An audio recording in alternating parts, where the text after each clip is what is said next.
Hello everyone, good morning, good afternoon, or good evening, wherever this call might find you. And thank you for joining today's webinar, the PMS CRS Connection, Mastering Their Integration to Maximize Distribution. This is Jason Emanis. I am the head of marketing here at SHR, and I'll be your host. SHR, for those of you who don't already take advantage of our solutions, is the developer of the robust global reservation system Windsurfer, keeping thousands of hotels competitive in 68 countries and growing. But enough about us. Let's meet today's guests. First up, Ian Kemp. Ian is SHR's Client Experience Manager for major accounts, responsible for none other than client satisfaction. Drawing from his direct hotel experience as Guest Relations Manager and Assistant Front Office Manager for Omni Hotels, as well as years in marketing management with Expedia, Ian brings a deep first-hand understanding of online distribution, what works and what doesn't. Hello, Ian. Hi, thank you. Next, we have Nicole Adair. Nicole joined SHR after working in corporate revenue management for a diverse portfolio of hotels across the mainland United States and Hawaii. As a certified revenue management executive, she has extensive experience in directing connectivity and channel interfacing initiatives for multiple CRS, PMS, and channel management platforms. Nicole is a certified revenue management executive, holds a Bachelor of Arts in Russian, and is currently pursuing her Master's of Science in Hospitality Management. Hello, Nicole. Hello, thank you. I thought you were going to answer in Russian. Spasibo. And finally, our very special guest is Todd Farber. Todd is currently the Complex Director of Revenue Management for Performance Hospitality Management, overseeing revenue management for the 394-room resort, The Resort and Spa, located at Disney Springs at Walt Disney World, as well as the 390-room Coco Key Hotel and Water Resort in Orlando. Todd's revenue management experience covers the last 20 years with both large and mid-sized independent and brand properties. Hello, Todd. Hi there. All right.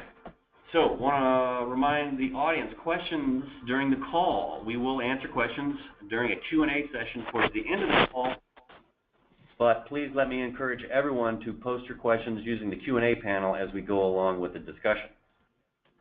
All right. So, before we get started, I need some help from the audience.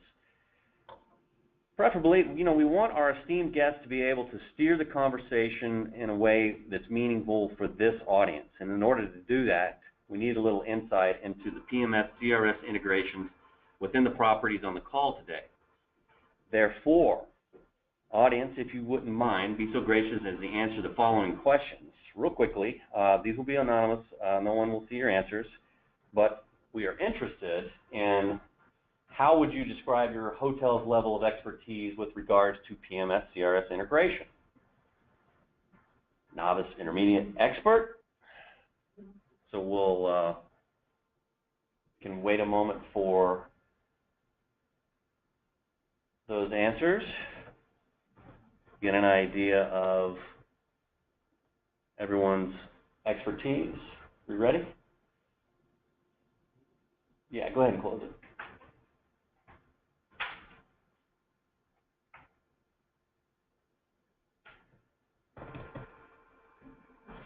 Okay, here we go. I'm sorry, it's looking the wrong way. About 57% say they're intermediate, 26% expert, 17% novice. Thank you. Got one more question real quickly. How would you describe your hotel's PMS CRS integration?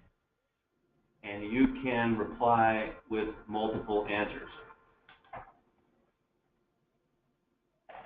Maybe your CRS is lacking, maybe your PMS is lacking, or maybe you're good to go with a robust functionality and integration.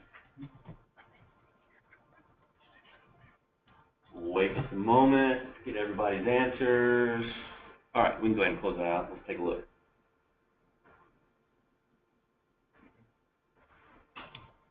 Okay, here we go. About 39% say their CRS is lacking functionality. 52%, the PMS is lacking functionality. and 29% of you are good to go. So I think that'll help our panel steer the conversation appropriately. And with that, Ian, I'm going to let you get us going. Great. Thank you, and thank you for everyone for attending this webinar today. So this landscape here that we are viewing, in its simplest form, it's the life cycle, it's the ecosystem of our industry, with the CRS and the PMS prominently in the middle, keeping this flow really going, keeping the cycle going. Today we do hope to share a combination of both technical information as well as some operational best practices from our experts, with the goal to gain a better understanding of how this PMS CRS integration works together to feed all of your channels that you distribute to, and really ultimately to maximize your distribution. So number one, your direct booking engine, your direct site should be a primary focus for you. But in this convoluted world now of distribution, what is your differentiator, and do you have one? Are there add-ons that are bookable, or value adds, or service items, depending on what systems you work with, that differentiate your booking engine from all the other points that a guest could make a reservation? Your CRS should be giving you functionality to enable you to power this channel very, very specifically and customized. Call centers may obviously be a part of your distribution as well. Can you channel specific offers to your call centers via the CRS? OTAs, we know they're one of the largest and ever-expanding channels, but be organized on your OTAs with specific rate codes. Get as familiar as you can with the mapping tables that power these channels, these OTAs, that live in your CRS, and what that mapping looks like on that OTA side as well. The GDS hopefully is an integral part of your distribution as well.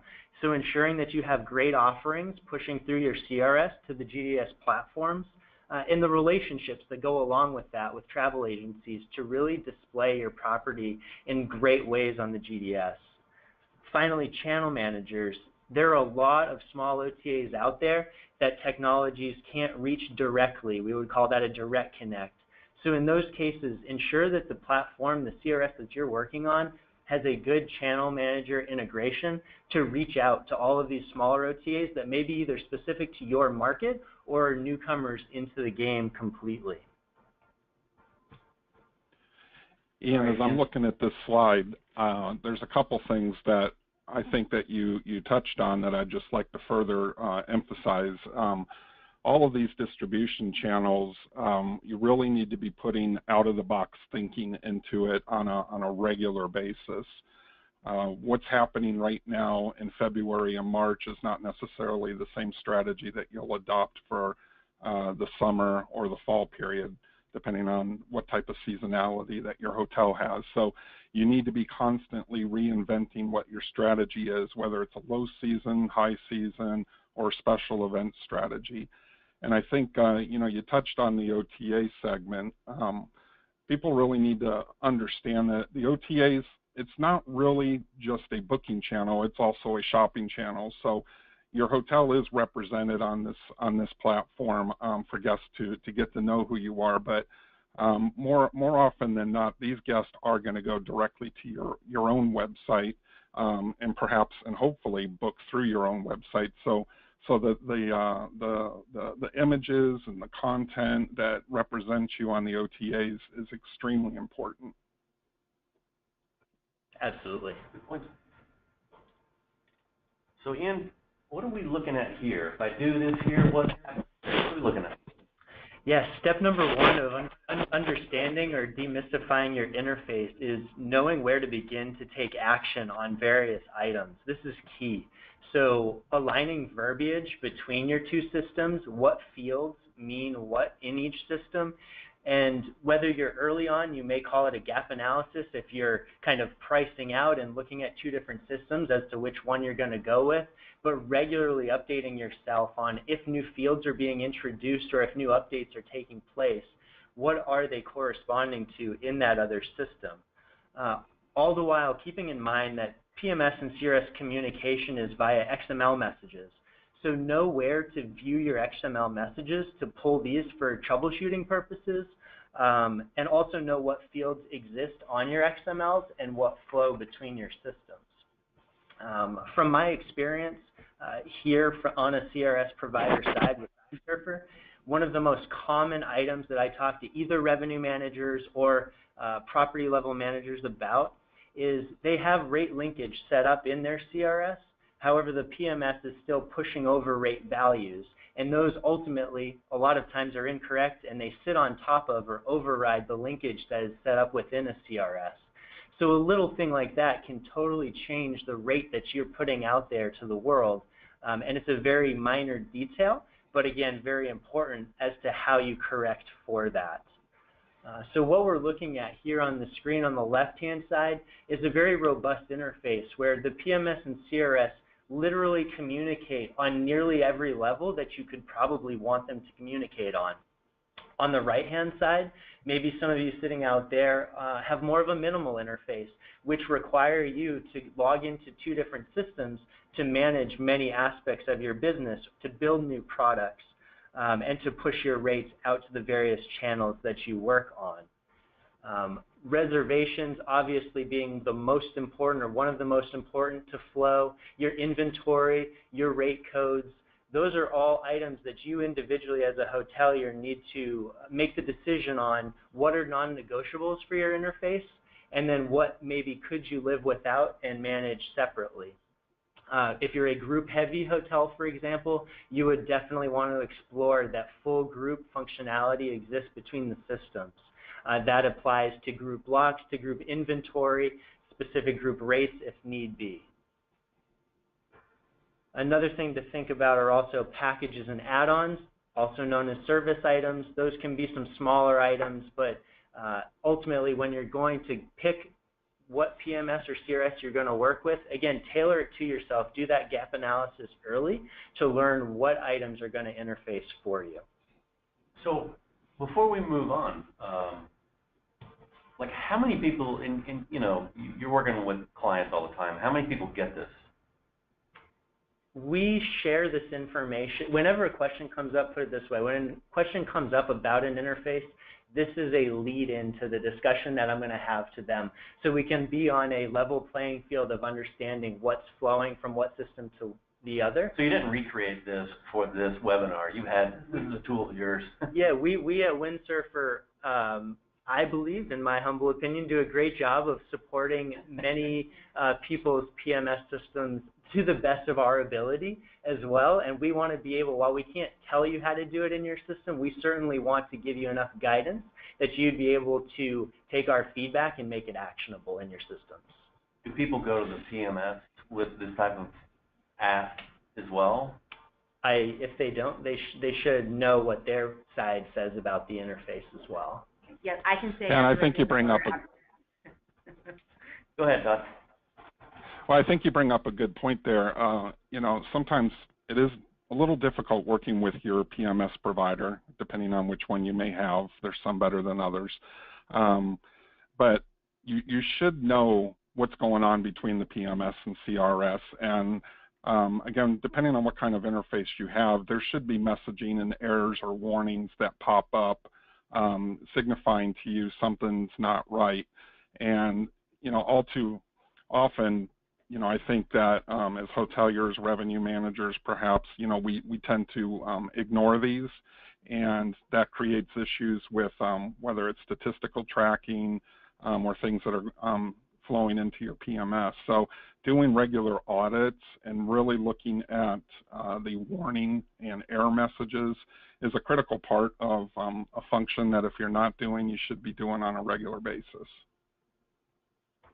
That's a great point, Todd. Early on, I had written down that the technology here that we're talking about is no longer just for IT to understand and explain, and you as a daily operator at a hotel know that what you just explained is 100% true, so that's great.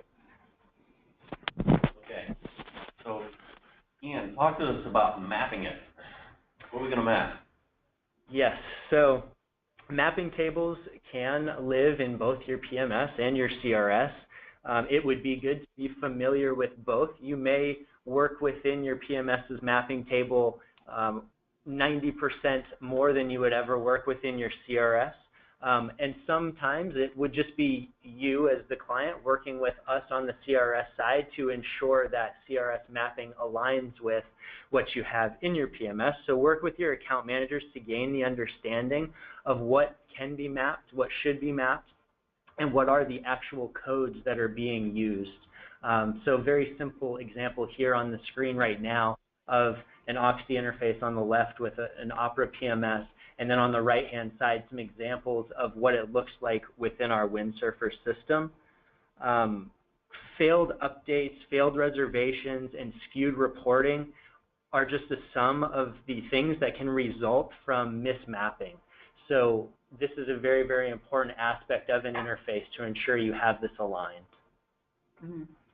And I would just say, touching on what Ian was talking about with having a more minimal interface, or like Todd was saying with the audits, that this is really something where your revenue management needs to take ownership and be doing these audits, system audits maybe a few times a year. You really need to be looking more weekly to make sure that all of your rate codes are mapped properly, that you don't have anything coming down on a default rate code.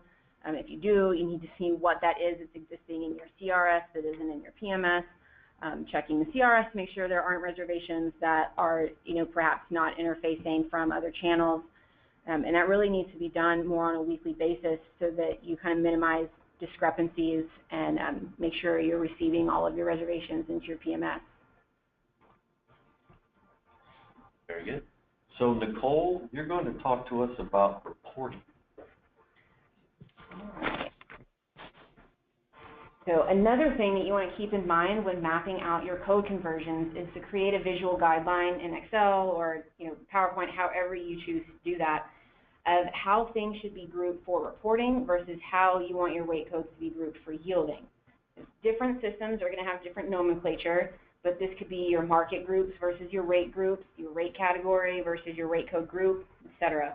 You need to verify these terms with both your CRS and your PMS providers, as well as how these are going to be mapped between the two systems, so you know what's flowing where.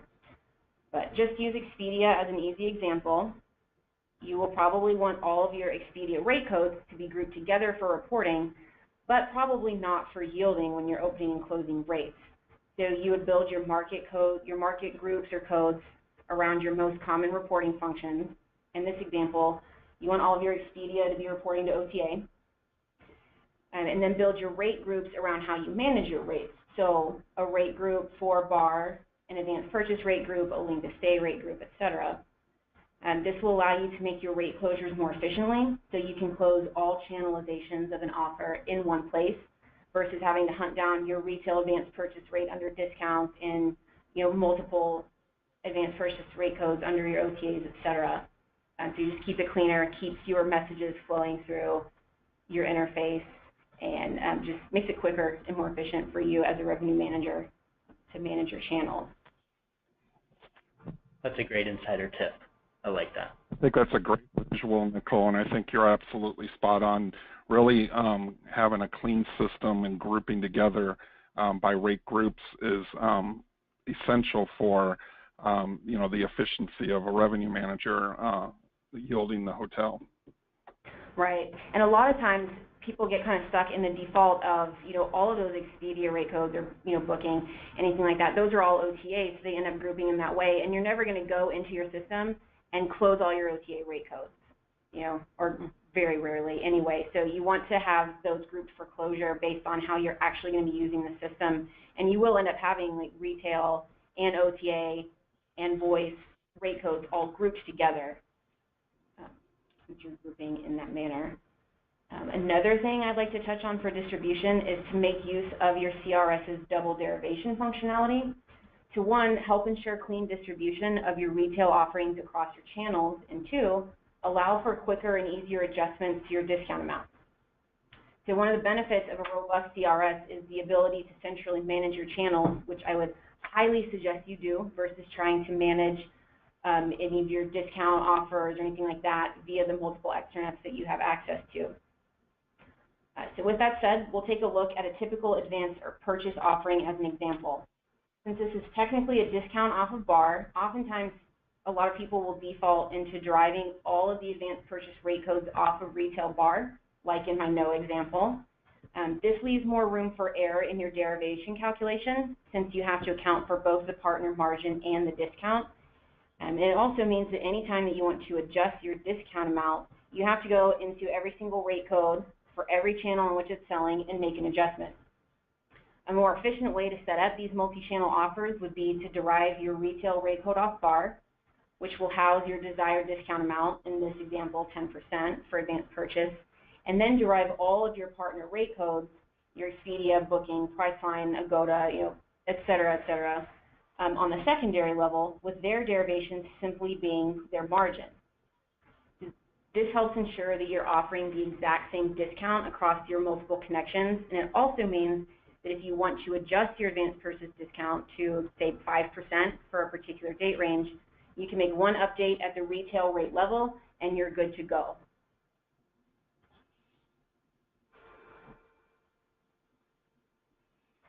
Cool. All right, now, so did we get our reservation? I hope so. But thank you, Nicole, for that.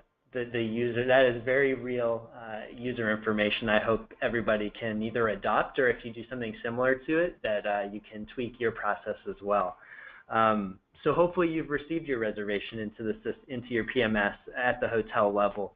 But for various reasons, we know things happen and they may not reach you. Endpoint URL issues, server issues, reservations timing out, or going back to mismapping, those can all lead to some of the failures that you see on this slide here.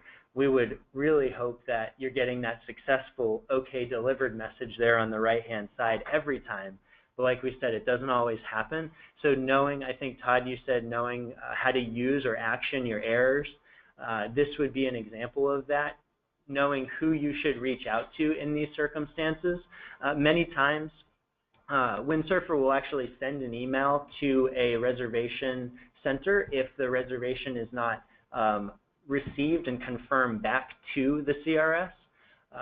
So A, does your PMS system send those bounce back replies?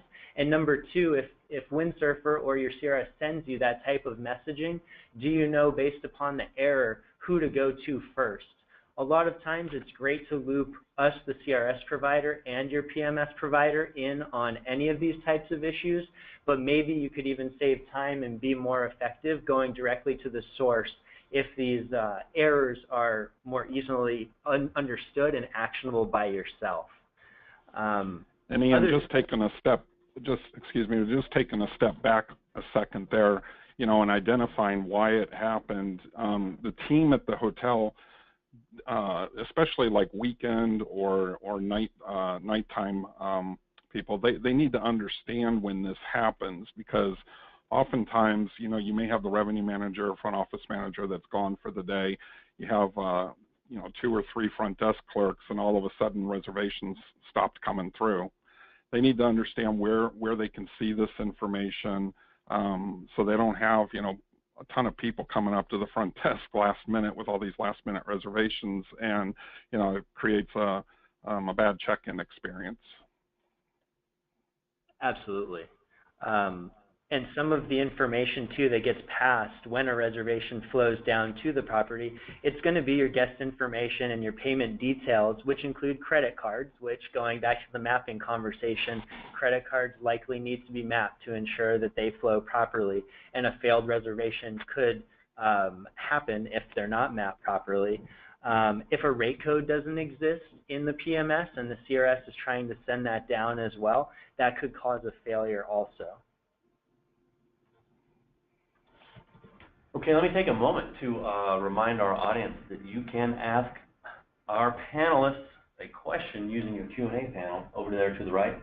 We have some questions coming in. We should have plenty of time for questions, so let us have them. Type them in. We'll get to them in a few minutes. Moving along, control the communication. What are we talking about here? Yeah, so communication with guests prior to their arrival, maybe during their stay as well, and then post their stay is extremely important, and it's part of that life cycle or ecosystem that we shared on the first slide. So where do your confirmations, your cancellations, your pre-stay and post-stay emails come from? Do you have other systems that are integrated into your PMS or CRS that populate and send out this information? Is that functional and easiest for you to use? Do you have full flexibility in your messaging to your guests? With Windsurfer, speaking for our product, at least we can cover the confirmation, modification, cancellation email game, both with default type of templates and then also customized work as well, something that we do very well, I believe. Are you obtaining the necessary information as well, going back to the last slide on reservations coming through, to be able to turn that into actionable information, getting good guest details, getting their emails that you can turn into larger newsletter sends or e-blasts that then maybe have special rate codes that guests can reach to get a discount for staying with you, or value add or an add-on for staying with you regularly. Again, with the end goal being you're using all of this information or the guest information that's flowing through these interfaces to put this back into your direct marketing efforts to drive your business back to the most profitable channels, or the channels that you wish to receive the most reservations from. You hit it spot on there, Ian. You know, I feel, you know, the company that I work with, we do a really good job on turning that OTA customer for a repeat stay back to booking directly with us. So, you know, we're more profitable because of that. But it really boils down to being able to get that information from the guest. And you kind of have to think outside the box and be creative on different ways that you can obtain the guest information, whether at check-in or pre-stay through CRM efforts. But you know, collecting that email address, I know it's common sense, it goes without saying, but it's critical, and it's everybody's job at the hotel to really ensure that there's a focus on that strategy. Right, and another good point when it comes to gathering your guest data is more as it relates to systems and how the profiles are going to function between your CRS and your PMS. It's really important that everyone on property knows what your parameter settings are for profile matching between the two systems, and that there are SOPs in place for your front desk, for your res agents, for anybody touching that reservation, to make sure that that data is entered uniformly and that you are collecting everything you need for profile matching. So that way, you know, you'll know when you have a return guest, and you won't be creating a bunch of multiple profiles when people are making those future reservations, so you can keep your system a little bit cleaner and be better able to address your return guests. All right. I think the next slide says something about homework. Unfortunately. No, or fortunately. Fortunate what? Yeah, so take backs for everyone. If you aren't already actioning these things on a regular basis, if they're not part of a normal practice that someone on property or someone that is in charge of your interfaces kind of does on a regular basis, but review what flows again. Maybe revisiting a gap analysis of what does and doesn't flow between the systems and what needs to, or is your property moving in a new direction or taking on a different type of business that you need to be able to support. And do a spring cleaning. A lot of times there can be old rate codes, there can be just information living in a system that is outdated and that genuinely just needs to be deleted from the system, as to not, like Nicole mentioned earlier, clog up connections with excessive amounts of messages or coming into you inbound that systems aren't sending your PMS too much information that they either stop working or you see one of those unfortunate error messages pop up. Yeah. And I'll just jump in and reiterate again, audits at least twice a year of your whole system.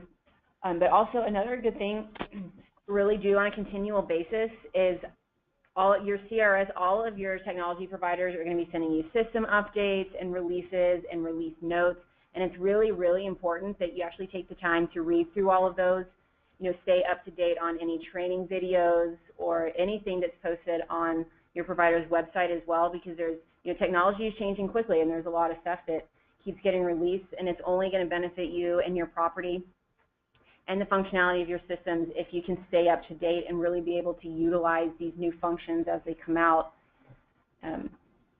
And kind of on that same topic is to really pursue your connectivity with all of your different partners. I know there may be something new that pops up, or maybe a traditional wholesaler that still isn't able to interface, and you do have to manage them separately.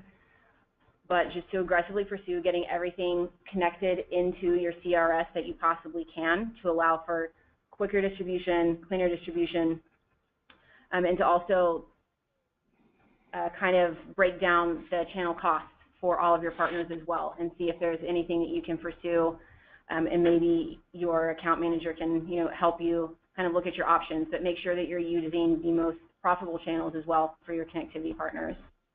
Mm-hmm. And Ian, I think I would just add also that from time to time, put yourself into the guest frame of mind. Go on to Google, type in your hotel, type in keywords for your city, your destination, and see, how does your hotel show? Where do you show? Where do you show on Expedia or Booking.com or any of the OTAs? If you're showing on page 3 or 4, you're really not in the game. You're wasting your time. Work with your market manager to work on strategies to get onto the first page. Once you're there and guests are seeing your hotel, click through your hotel. Do the room types, do they make sense? Do the descriptions match? Are the images for your hotel, are they up to date? Should we look at new imagery? Are they old? Just really do a deep dive of the content. It's absolutely critical, because that's where guests are making their shopping decision. And Todd, what's your great quote, if you remember off the top of your head, that I really liked? Well, I'll keep it clean. I said, if you got junk in the system, then you're going to get junk in the output. So right. Your data is only as good as how you set it up. So that is a great piece of advice, Todd. Thanks. Excellent. I think we're ready for Q&A. All right. We have some questions, and feel free to ask more. So let's start with, can you elaborate more on being able to manage all OTAs from one channel rather than going to multiple extranets? Is there a way to make sure there is rate parity among all channels? Yeah, so I'll step in first. I think even, Todd, you said that the next person to invent I don't know what we would call it, but the one-stop shop to pull all of your OTA rate parity that you get, or a shop across channels and see that in one place all at the same time, that's going to be a next big place for business, I think. For me, when I get there is a tool out there for that. If TravelClick does offer services where you are able to pull you can set up customized reports. So, for example, for my property, once a week, I'm shopping all the OTAs, I'm shopping the GDS, and I'm shopping my brand website, and it's pulling for a defined period of dates into the future what the rates are. So, and it prints it out in an Excel document, get it once a week, and so you can very easily see if you're in parity across the board. Right, and there's a number of providers and options for doing rate shops, which are great. Those are very helpful. I think all of us revenue managers look at that on a daily basis to see where we are having parity issues. But when it comes to actually controlling your parity, I think kind of our point we were making earlier is that it's really important to focus on your setup in the CRS, because that is where those rates are getting distributed from to your partners. There are always a few issues on the partner side that may throw off your distribution that you have to follow up with them for directly. But when we say, I wouldn't really say managing OTAs from one channel, because they all are technically different channels, but you can manage them, most of them, through your CRS via Direct Connect, or if it's a smaller, perhaps partner that may not have that kind of capability yet, through some sort of channel manager, which then interfaces into your CRS. So it will all come back to that central location. You want to kind of standardize your rate codes So, you know, using the big three as an example, you'll have your bar across Expedia, Booking, Priceline, your advanced purchase, et cetera. You're going to build all those out from your CRS and have those set up so you are controlling what's being pushed, and that discounting and those rates aren't being set up on the extranet side. So, I mean, the extranet still exists, and you do have all of those channels out there, but you will control them all from your CRS.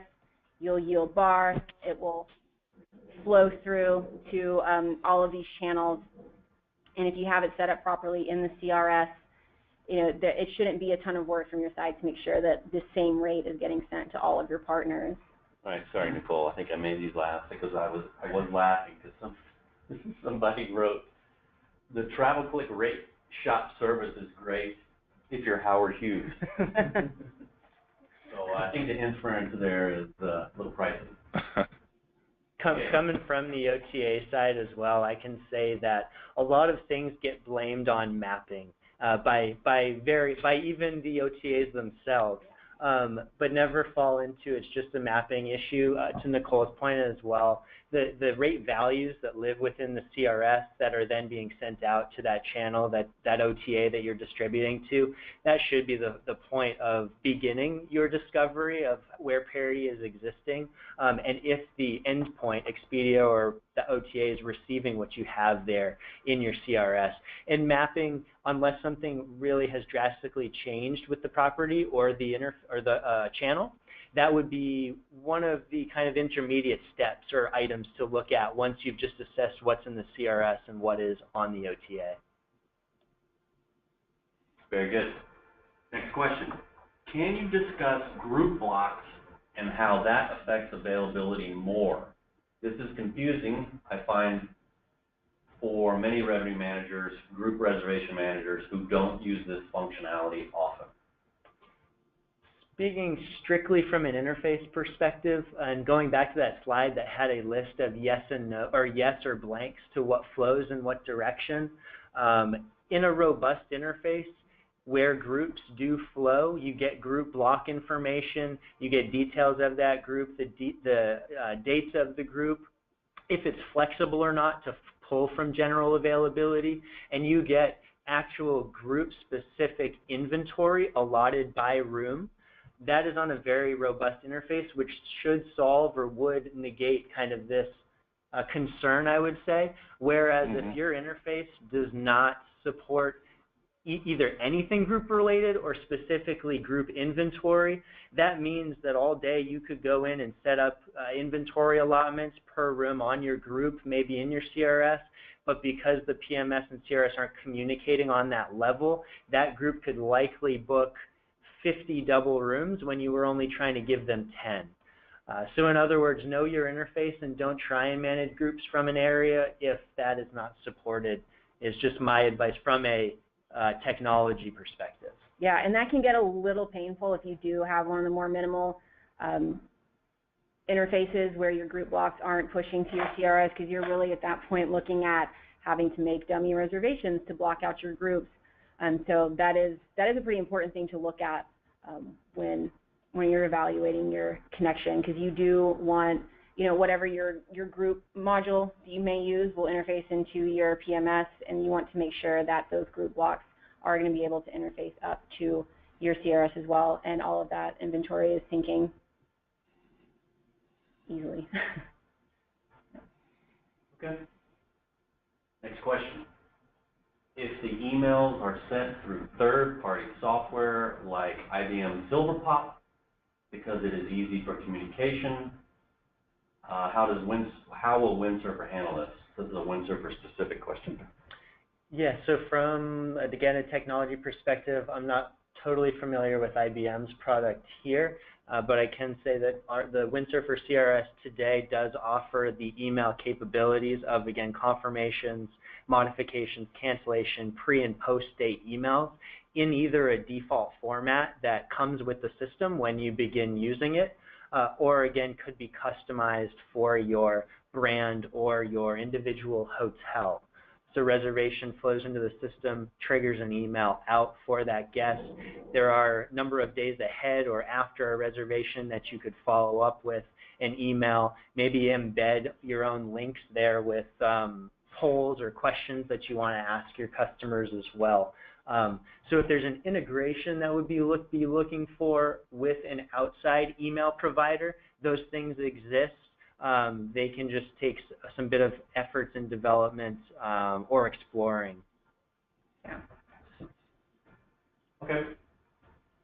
Next, some of the most troublesome aspects of syncing functionality data rules between the PMS and the CRS are composite suites, adjoining rooms, share with share billing, non-Western name formats, i.e. Chinese, etc. Do you have any tips and hints with respect to these? That's a beast of a question. I don't know if I have an answer that you're necessarily going to love. That is a really big problem. I know when I was working in Hawaii and the particular markets and types of property that I was working with, we had, adjoining rooms and lock-offs and things like that. I unfortunately, that is going to take a lot of just putting your head together with your account managers from both of your systems to see in your specific situation what is going to work best, because those are very unique a lot of times, and there's really not a blanket way to handle that. It depends on a whole lot of factors. So I would really just encourage you to speak specifically with your account managers for both systems when it comes to composite suites and adjoining rooms and things like that, because that's pretty granular for any just generic interface to be addressing. Yeah, to tack onto that, so a lot of the questions that we're seeing too do in some ways, although the topics are different, they speak to the CRSs and PMSs almost weren't made together or by the same people or to go in relation to one another verbatim, which is true. So in this case, it's very hard to deal with either adjoining rooms or those composite suites when actual physical room numbers are not had within one of the systems. So those are some of the technological roadblocks, if you will, but I know that systems are working to get all of this functionality as close to perfect as possible. That's our goal every day. So on some of those items in that question, do know that in a roadmap or pipeline in the future, I know a lot of systems are getting there with those different functionalities. All right, next. Which PMS systems do you integrate with, and which PMS systems are you not able to integrate with at this current time? And then there's a short list there, but why don't you just rattle off? Yeah, the list is very extensive at this time. You've listed a bunch of them that are there. I would just randomly say Stay in Touch is another one, Infor Epitome and HMS.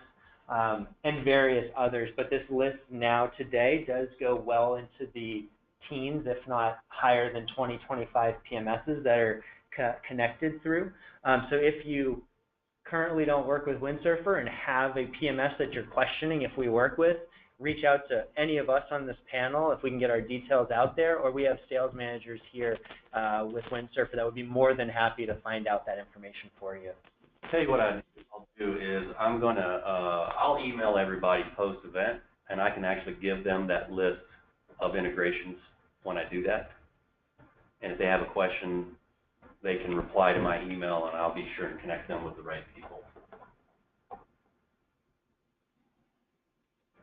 So, next. Still got some time. How about what real-world results or differences had Todd noticed from auditing and just overall from using this kind of optimization? I would say basically, good placement on the OTAs has been critical for my particular hotel here in Orlando. I think the constant auditing has been a direct correlation to our successes. There's always things everybody can sees this on the internet, and there's always things that are popping up, whether it's wrong images or wrong rates, and so you have to constantly be searching and looking at the messages in your interface to see what's not jiving. You know, one quick example is like a couple weeks ago, we had an OTA that for whatever reason started selling a non-refundable with a different percentage, and it caused parity issues with another OTA provider. And, you know, I mean, obviously when that happens, you start losing placement, you start having relationship issues, you know, with your OTAs. So just doing these audits is just absolutely critical for the lifeline of the reservations coming to your property. Very good. Another question that kind of ties into that, Todd, with the audits. With full system audits, do we need to hire a dedicated person for this kind of auditing, or can we do it less often and still get good results? Any comments? Yeah, I would say use your night audit staff, use your front desk staff during downtimes. You know, night audit, you know, has an hour or two most nights, you know, to do simple audits. You don't have to take it all at once. Take it in small bites. You know, concentrate on room types or 1 week and rate codes the next week. It doesn't have to be a very intensive project all at once. You can spread it out. All right, very good. Where are we at? Are we out of questions?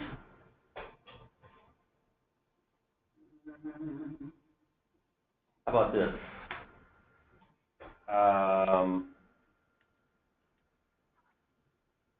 We've been making a real effort to be more proactive when it comes to gathering guest data, especially to enrich our loyalty program. Can this plan help us with that? So there are different loyalty systems that are out there that do have integrations with CRSs or directly with PMSs. And that anytime it comes to validating a guest information, there needs to be a database or a system that holds all of that information. So if you have a strong loyalty program or someone that you work with where you store this, and this is an important part of your business, you would definitely want to explore what options you have with your PMS and or your CRS to communicate better with that system.